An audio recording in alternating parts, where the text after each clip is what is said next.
Not a bad fish. Not a bad fish, yeah. Getting a little bigger as we go along. Oh yeah, we're working up to it.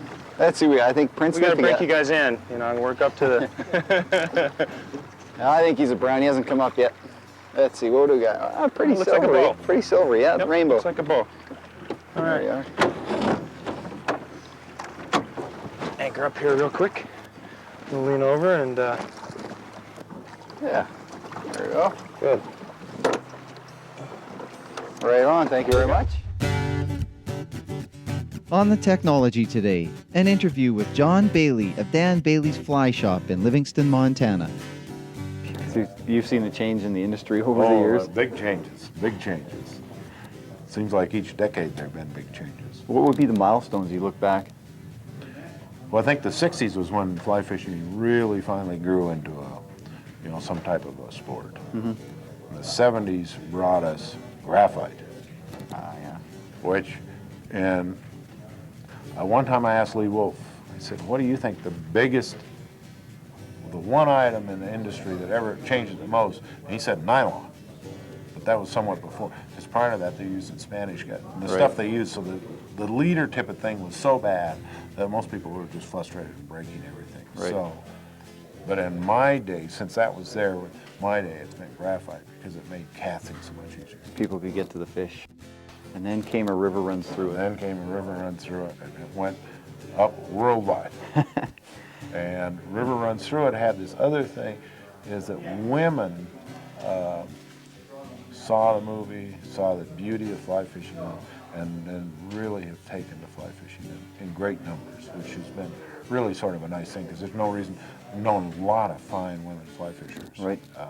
But now it's broadened. And I was in Japan in an accountant's office, and we were talking. We were trying to set up a business over there. I was trying to understand the accounting, and this woman secretary, we were talking, she's looking at the calendar and said, River Uncertain. I said, yeah, I worked on it. She said, oh, that fly fishing movie. And the man didn't know what we were talking about, but she said, oh, that's so nice, that fly fishing. So, but it went across borders. So now we've had river runs through it, and almost past the momentum that was gained in river runs through it, and it seems to me that we're entering a new era. Yeah, we, after, well, the last 3 years, at least in the Rocky Mountains, we've had these incredible high snowpacks and huge runoffs. And I sort of said, well, all those new beginners came in, it got a little too hard, you know, because water conditions were tough, so they've sort of wandered off wherever. But fly fishing has a good history, and at least with the baby boomers, it's one of those sports you can do at any age. Right. And it takes you to the most beautiful places in the world.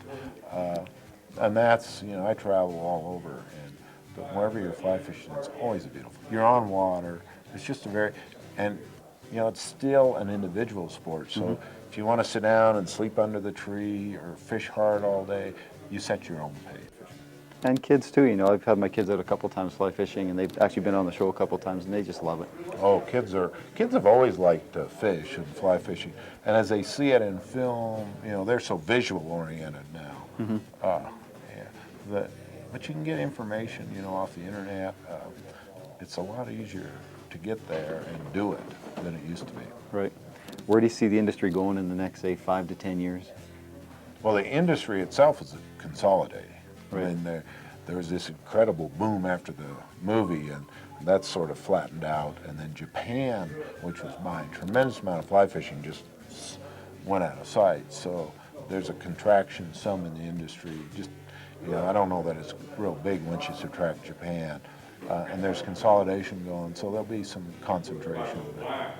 On the other hand, fly fishing has always had innovators in it. Right. And somebody's always coming out with a new little company. It's a little harder to get in the market, but it's still there, and I don't think that's going to die. Fly fishing is a niche. It's always going to be a niche. Yeah, it's never going to get that. Well, I mean, the problem for it to get really large is there's not enough water. Right. And actually, you know, what's the phenomenon of the big growth right now is saltwater.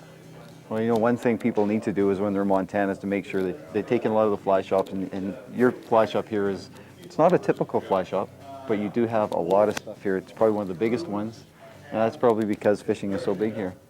Well, and also, I mean, we started 60 years ago. My father moved from New York from a paying job in 1938 to Montana, and And because of that, at that time it was so tiny, he sort of was credited as sort of introducing dry fly fishing in the West. But because of that, we also distribute to companies all over the world. Right. So we have a little bigger, we used to produce flies here, and that's finally, we've had to move offshore. But we've been at it a long time. We actually have another building down the street that's bigger than this one. That's our warehouse. All right. So you want to get on the list of your catalog list because it's an awesome catalog. It's a great place to find a lot of the little items that you don't always get a chance to find. So make sure you give them a call here. We'll put the phone number up. They can give a call and get on your catalog list. Thanks for taking the time Okay, and thank talking you. about the interest. Okay, appreciate it. Yeah, all right.